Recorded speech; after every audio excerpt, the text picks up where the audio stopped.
tasain yang artinya halo rebahaners dimanapun kalian berada, bagaimana kabarnya? Kembali lagi bersama saya John, still in the house. Film berjudul The Family tahun 2013 sebenarnya sudah pernah saya rangkum sekitar 3 tahun yang lalu, dan saat ini saya ingin membahasnya kembali setelah kehabisan film beradrenalin yang cukup menggugah jiwa-jiwa kebrutalan. Sehingga daripada banyak bercakap di awal, langsung saja pasang handsfree, simetriskan proses rebahan, kencangkan celana dalam, selamat menonton dan cekicrot. Get it when I get back.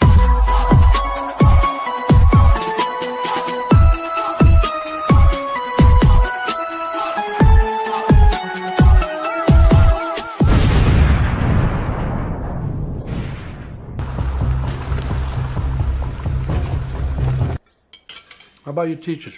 Cerita diawali dengan memperlihatkan sebuah keluarga yang sedang makan bersama sampai muncul suara bel yang kemudian si ayah beranjak dari kursinya untuk membuka pintu dan tiba-tiba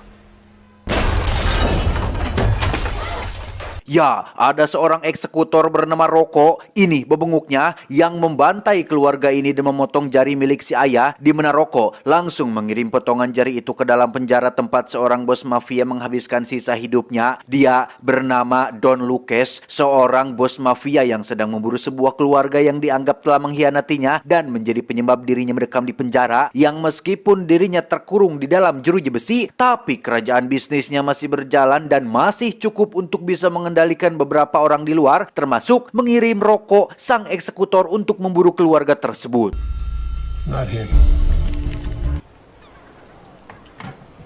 Dan inilah The Family. Kisah akan berfokus pada sebuah keluarga paling unik, paling langka, dan paling berbahaya di dunia. Ada Giovanni Manzoni si ayah, Maggie si ibu, Belle si kakak, dan Warren si adik. Mereka adalah keluarga mafia yang dipindahkan di bawah perlindungan saksi oleh FBI, di mana keluarga ini harus bisa menyesuaikan diri dengan identitas baru mereka. Karena sang ayah alias Giovanni Manzoni diketahui telah bekerja sama dengan FBI untuk membongkar seluruh kejahatan para mafia, sehingga Don Lucas yang menganggap Gio sebagai pengkhianat pun menugaskan Rocco sang eksekutor untuk memburu dan menghabisi seluruh keluarga anggota keluarga Manzoni ini.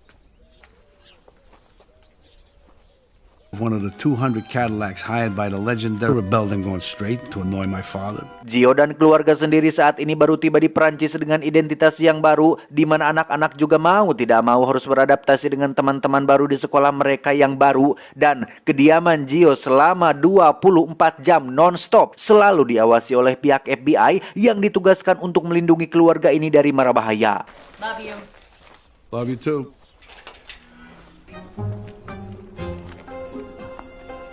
Sementara anak-anak pergi ke sekolah dan Maggie sang istri pergi belanja ke swalayan, Gio yang tidak punya aktivitas pun mencoba untuk mencari kegiatan sendiri dengan menjadikan gudang belakang sebagai tempat pribadinya, yang secara kebetulan di situ ada seonggok mesin tik yang bisa ia jadikan sebagai hobi barunya, yaitu menulis.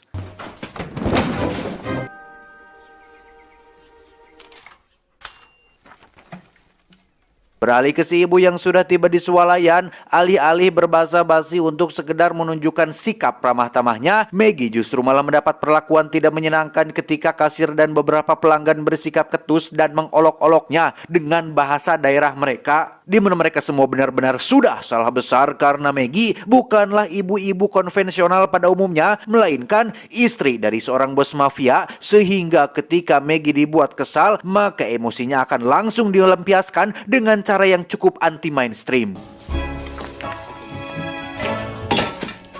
Keep the change. Belle dan Warren sendiri sudah tiba di sekolah baru. Mereka berdua sebenarnya sudah sangat malas sekali harus pura-pura baik dan sok polos untuk melindungi identitas asli mereka yang baru saja masuk sekolah di hari pertama. Warren sudah diganggu oleh beberapa murid pengganggu yang menghampirinya, di mana Warren yang sudah terbiasa dengan hal-hal seperti ini pun langsung to the point dengan mengatakan untuk jangan bertele-tele, jika kalian mau menghajarku, ayo langsung saja. Dan ya, wajah Warren pun lebam tapi tidak terlalu parah karena ia sudah tahu bagaimana caranya melindungi wajah dan meminimalisir serangan dari sebuah pengeroyokan. Pun sama dengan Bell tetehnya yang tidak terlalu terkejut dengan hal ini karena keduanya sudah paham betul, sudah sering betul menghadapi hari pertama di sekolah. Bahkan Warren sudah berhasil mengamati satu persatu murid yang ada di sini dan tahu karakter masing-masing dari mereka semua. Hendrix, who's in love with the girl with the pink ribbon in her hair. Girls over by the window. Saat sedang pulang itulah Bell yang merupakan anak baru pun menjadi incaran utama anak-anak Badung di sekolah yang ingin sekedar mengenal, bahkan mencicipi Bell yang merupakan asli orang Amerika, di mana mereka menawari Bell untuk ikut dengan dalih akan mengantarkannya pulang ke rumah.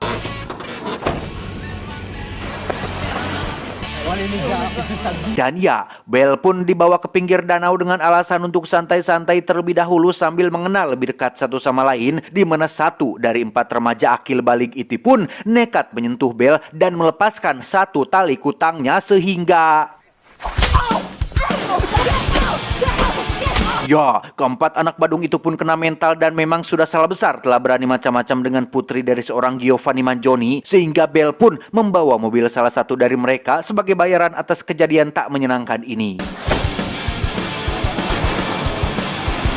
Saat Gio dan keluarga sedang kumpul itulah muncul seseorang bernama Robert yang merupakan pimpinan FBI yang ditugaskan mengawasi program perlindungan saksi ini, di mana kedatangan Robert ke sini adalah untuk memastikan semuanya masih baik-baik saja, sekaligus ingin menanyakan perihal seorang penjual ikan di dekat kediaman Gio sebelumnya yang diketahui sudah hampir 2 minggu dinyatakan menghilang, yang tanpa sepengetahuan Robert, Gio sebenarnya sudah membunuh penjual ikan tersebut gara-gara membohongi istrinya dan mengatakan jika ikan-ikan yang dijualnya masih fresh, sehingga Gio masih memiliki jiwa brutal seorang mafia pun memutuskan untuk menghajarnya sampai tewas, bahkan dikuburkan di halaman rumah barunya tanpa ada yang melihat aksi kejamnya tersebut. Sampai di sini bisa disimpulkan bahwa Gio dan keluarga bukanlah tipikal orang atau keluarga yang bisa dibuat macam-macam, karena jangankan macam-macam, perkara hal sepele seperti ikan tidak segar saja mereka bisa sampai nekat berbuat hal seperti itu. Say hi to Maggie for me. Yeah, you bet.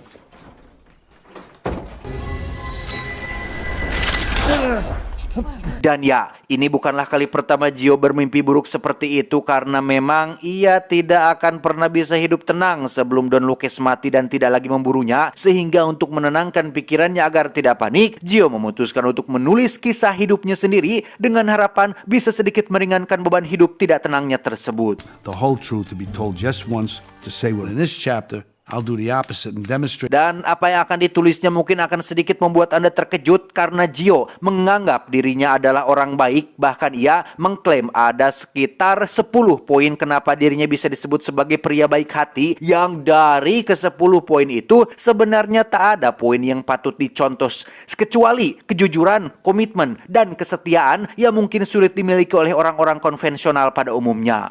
Number 10. Number 9. Number 8. Number 2.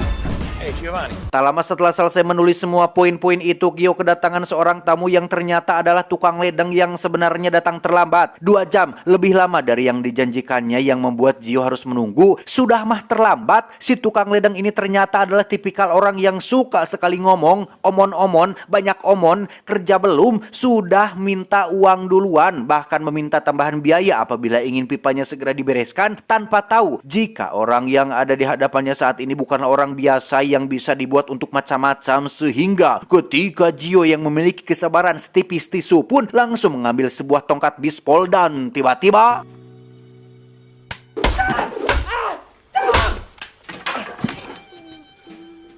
sebagai bentuk tanggung jawabnya, Gio membawa si tukang ledeng ke rumah sakit dan mengaku jika dia terjatuh dari tangga. Tapi setelah diperiksa, dokter yang merawatnya cukup terkejut saat menemukan ada sebanyak 12 tulang yang patah yang tidak mungkin didapatkan dari hanya kecelakaan kecil seperti itu.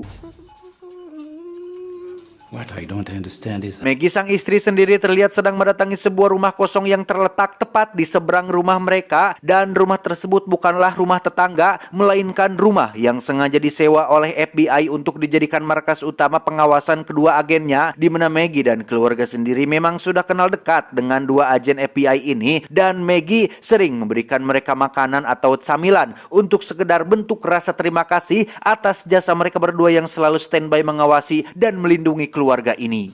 If anybody would have told me I'd be living in the land of cream. Thanks for everything. Kembali ke sekolah, Warren si adik nampaknya sedang menjalankan sebuah rencana rahasia untuk membalas perbuatan anak-anak pembuli yang sudah menghajarnya, di mana Warren pertama-tama mendatangi seorang anak kutu buku yang hobi mengoleksi kartu dan memberikan sebuah kartu langka yang sulit didapatkan, yang sebagai imbalannya Warren meminta si kutu buku untuk mengerjakan tugas yang sulit, di mana tugas atau PR tersebut adalah milik seorang murid senior yang memiliki postur tinggi menggumpal, dan lagi-lagi Warren meminta imbalan berupa sedikit bantuan di tahap akhir nanti. Tak hanya itu saja, Warren sukses menghasilkan uang dari menjual obat yang dicurinya dari apotek sekolah, sehingga ia punya cukup uang untuk membayar beberapa murid petarung untuk membantunya dalam aksi balas dendam, sehingga ketika waktunya tiba, Warren pun langsung beraksi dan Not to give you this.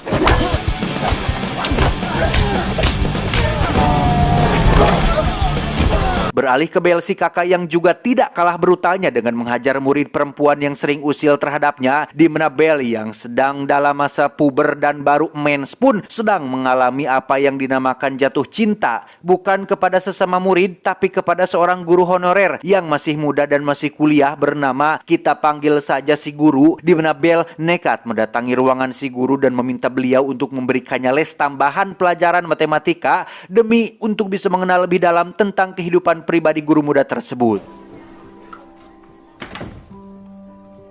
Seiring berjalannya waktu, keduanya menjadi semakin sering bertemu dan semakin menjadi lebih dekat, di mana Belle yang sejak pandangan pertama sudah jatuh cinta pun nekat menemui si guru di ruangannya, mengunci pintunya dari dalam dan menjebak si guru berdua bersamanya dalam satu ruangan, yang karena beliau tak kunjung peka terhadap perasaannya, maka Belle pun bertindak ugal-ugalan dengan melepaskan cawatnya, dan inilah yang terjadi.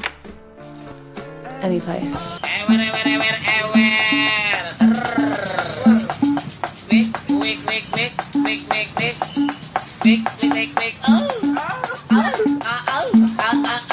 Suatu hari, Maggie sang istri mengadakan pesta di halaman rumahnya dan mengundang semua tetangga yang ada di komplek ini dengan maksud untuk berbaur dan mengurangi kecurigaan akan identitas asli mereka, di mana Gio sebenarnya sangat malas sekali harus bertemu dengan orang-orang baru. Terlebih lagi ketika ia sedang mencoba menyalakan arang, bapak-bapak itu terlalu banyak memberikan kritik dan saran bagaimana caranya menyalakan api, sehingga ya, beruntung itu semua hanya ada dalam imajinasi Gio saja, di mana Robert juga menghadiri pesta ini untuk melakukan pengawasan dari jarak dekat dan memastikan semuanya masih aman terkendali. look around.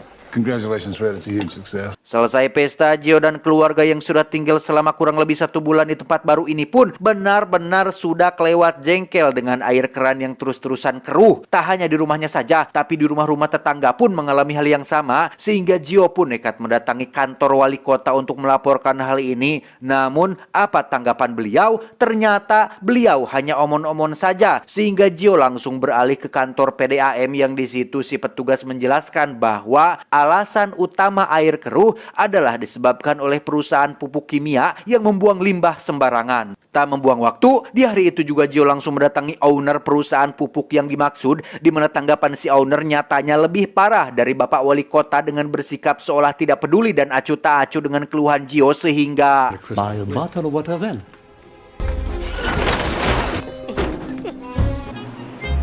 tak hanya itu saja, Gio pun membuat sebuah bom waktu untuk diletakkan di perusahaan pupuk kimia milik si owner, yang supaya Robert dan para agen FBI tidak curiga, Gio sengaja menyetel waktunya cukup lama agar meledak di waktu ketika ia berada di rumahnya.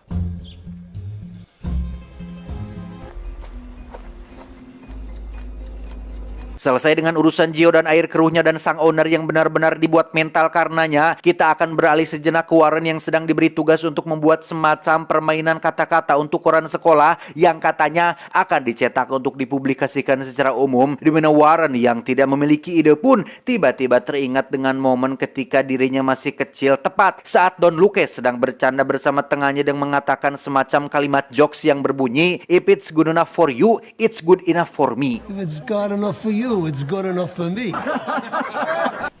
For me.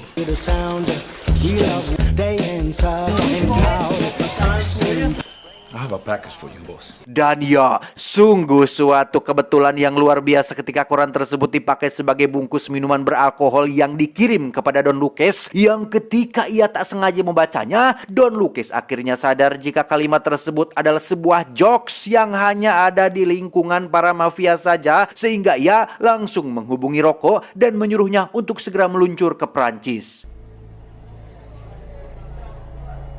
Where is he exactly? Kembali ke Gio yang sedang berkumpul bersama keluarga, ia tiba-tiba ditelepon oleh salah satu tetangganya yang sering mengadakan semacam acara nonton film bareng, disertai dengan sesi debat membahas tentang seputar film, yang karena Gio mengaku berprofesi sebagai penulis, maka para tetangga sepakat untuk mengundangnya ke acara nonton dan debat film tersebut. Very gracious of you. Good night, Mr. Blake.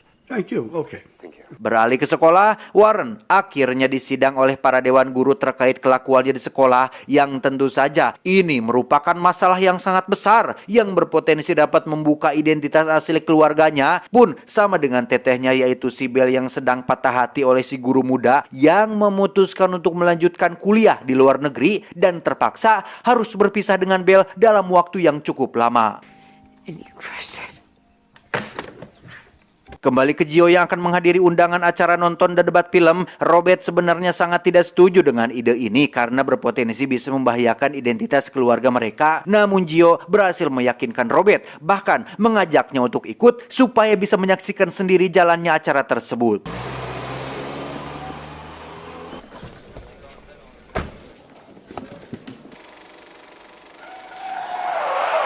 Tepat di malam yang sama, Warren yang sudah terlanjur membuat masalah pun nekat kabur dari rumah dan bertekad untuk merantau memulai kehidupannya sendiri, di mana Bell si kakak tak bisa berbuat banyak karena ia juga sedang dalam kondisi patah hati. Yang tepat setelah Warren pergi, Bell pun nekat berdiri di tepian gedung tepat di seberang kantor kepolisian demi agar kekasihnya si guru muda mengajaknya pergi kuliah di luar negeri. Tell you that I love you. Bell.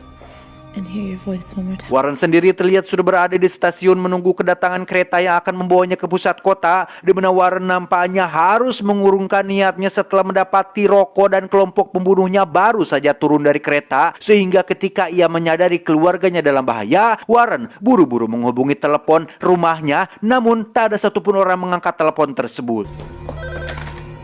Hello?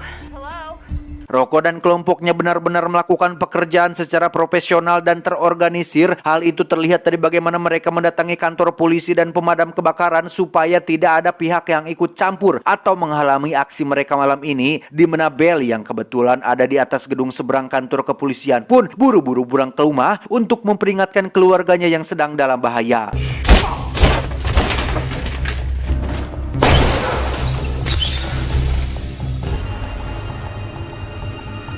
Kembali ke Gio dan Robert yang masih berada di acara nonton film, Gio diminta untuk menjadi narasumber untuk menceritakan kehidupan seputar dunia kriminal berdasarkan film mafia yang sudah mereka tonton, yang tentu saja ini menjadi kesempatan untuk Gio mengungkapkan pengalaman dan kebanggaannya sebagai seorang mafia, sehingga ketika Robert menyadari Gio sudah kebablasan, ia langsung menghubungi kedua anak buahnya untuk segera berkemas dan bersiap-siap menjalankan rencana selanjutnya, yaitu pindah ke tempat baru dengan identitas yang baru. Gotcha.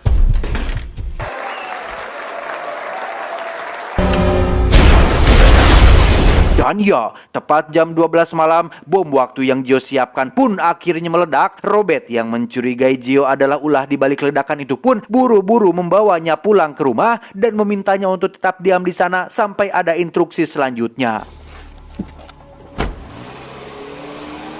Sementara Robert pergi ke kantor polisi, Maggie terlihat sedang berada di rumah seberang bersama dengan 2 agen FBI. Ia sempat meminta izin keluar untuk cari angin, tapi sungguh terkejutnya Maggie saat menemukan semua jalanan kompleknya sudah dipenuhi oleh orang-orang berjubah dan bertopi hitam, sehingga ia segera kembali ke dalam dan memberitahu tentang apa yang dilihatnya barusan.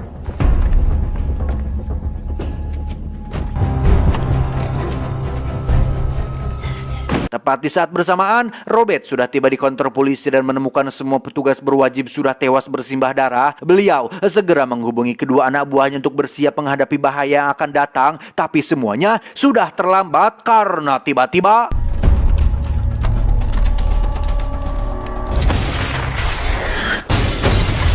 beruntung, Gio yang sendirian di dalam rumah pun masih di tangtayungan sehingga ia berhasil bertahan hidup dari ledakan tersebut. Sementara 2 agen FBI terlihat sudah siap siaga menyambut kedatangan para pembunuh itu, tapi tiba-tiba ya, kini nyawa Maggie dalam bahaya dan akan menjadi sasaran empuk salah satu mafia yang akan menggadabahnya. Namun Gio muncul di waktu yang tepat sehingga ia berhasil menyelamatkan istrinya. Di waktu yang bersamaan, Belle dan Warren pun sudah tiba untuk menolong kedua orang tuanya. Mental mereka berdua nampaknya sudah terlatih untuk situasi seperti ini. Hal itu dibuktikan ketika keduanya nampak tak canggung menggunakan senjata api, bahkan berhasil membantai hampir seluruh pasukan mafia ini hingga menyisakan si Rocco seorang.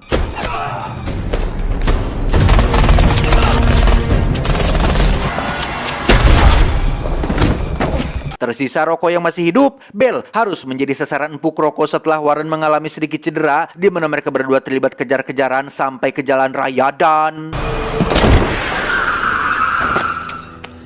setelah semua selesai, kini mereka harus berganti nama dan tempat tinggal lagi, yang secara teknis kejadian barusan berhasil diselesaikan oleh anak-anak mereka yaitu Belle dan Warren saja. Dan ingat, ini bukanlah akhir dari ketegangan karena selama Don Lucas masih hidup, mereka akan terus dihantui dan dikejar oleh bayang-bayang Don Lucas yang akan terus memburu keluarganya. Apalagi setelah muncul kabar bahwa Don Lucas saat ini sedang menyewa seorang pembunuh bayaran dari The Continental yang katanya memiliki julukan The Baba Yaga alias The Boogeyman, yang dikenal fokus, berkomitmen, dan bertekad kuat. Jadi, siapkanlah mentalmu, Gio Giovanni. Tamat, ending yang cukup membrutalkan. Pesan yang bisa kita ambil dari film ini adalah seburuk-buruk seorang saudara adalah yang memiliki perhatian terhadap dirimu ketika engkau dalam keadaan kaya, namun memutuskan hubungan denganmu ketika engkau fakir. Ingat, seburuk-buruknya rumah tetaplah rumah. Belajarlah menghargai setiap waktu yang ada bersama keluarga, sebab waktu mereka dengan kita semakin singkat. Jangan menyesal di kemudian hari karena mereka akan menjadi tempat pulangmu ketika tua nanti. Saya Jen mewakili para family man di seluruh dunia mengucapkan terima kasih dan sampai jumpa di video selanjutnya. Adios, Karang Gigi resepsionis. Cuau, cuau, cuau.